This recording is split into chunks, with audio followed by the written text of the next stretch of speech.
తెలంగాణ ఆర్థిక అభివృద్ధికి, ఉద్యోగ ఉపాధి కల్పనకు దోహదపడే పెట్టుబడులు తీసుకురావడం, వ్యూహాత్మక భాగస్వామ్యాలు తీసుకోవడమే లక్ష్యంగా ఆగస్టు 3న ముఖ్యమంత్రి రేవంత్ రెడ్డి అమెరికా పర్యటన ప్రారంభమైంది.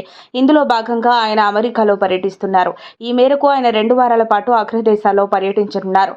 మొదట 8 రోజులు అమెరికా పర్యటించనున్న సీఎం రేవంత్ రెడ్డి చివరి 2 రోజులు దక్షిణ కొరియాలో పర్యటిస్తారు.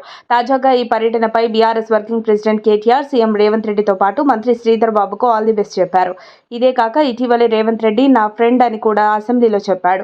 పెట్టుబడుల ఆకర్షణలో రేవంత్ విజయం సాధించాలి. తమ 10 ఏళ్ల పాలనలో దిగ్గజ సంస్థలను హైదరాబాద్కు తెచ్చాం. రేవంత్ బృందం కూడా మరిన్ని పెట్టుబడులు తీసుకురావాలి. కేసీఆర్ నాయకత్వంలో పెట్టుబడులను ఆకర్షించేందుకు టీఎస్ పాస్ వంటి వినూత్న విధానాలు తీసుకొచ్చాం. అంతకుముందు 10 ఏళ్లలో 4 లక్షల కోట్లకు పైగా ఇన్వెస్ట్మెంట్లు, వివిధ రంగాల్లో 24 లక్షల ప్రైవేటు ఉద్యోగాలు కల్పించాం. పార్టీలకు అతీతంగా తెలంగాణ అభివృద్ధికి మొదటి ప్రాధాన్యత కల్పిస్తామంటూ కేటీఆర్ ట్వీట్ చేశారు. ఇదిలా ఉండగా అమెరికాకి చేరుకున్న సీఎం రేవంత్ రెడ్డికి ఘన స్వాగతం లభించింది. ఈ నెల 14 వరకు పర్యటించనున్న ఆయనకు తెలుగు ప్రజలు బొకేలతో గ్రాండ్ వెల్కమ్ చెప్పారు. రాష్ట్రానికి భారీ పెట్టుబడులు తీసుకురావడమే లక్ష్యంగా సీఎం రేవంత్ రెడ్డి టూర్ ఉంటుందని తెలంగాణ సీఎం ట్వీట్ చేసిన సంగతి తెలిసిందే. కాగా ఈ పర్యటనలో భాగంగా అమెరికా, దక్షిణ కొరియాలోని టాప్ కంపెనీలతో సీఎం రేవంత్ భేటీ కానున్నారు.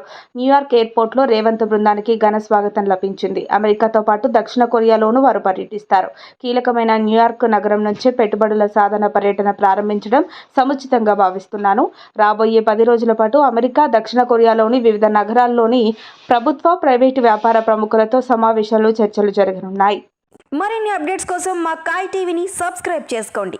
మా వీడియో కనుక మీకు నచ్చినట్లయితే లైక్ చేయండి, షేర్ చేయండి. మీ విలువైన అభిప్రాయాలను కామెంట్ బాక్స్లో తెలియజేయండి.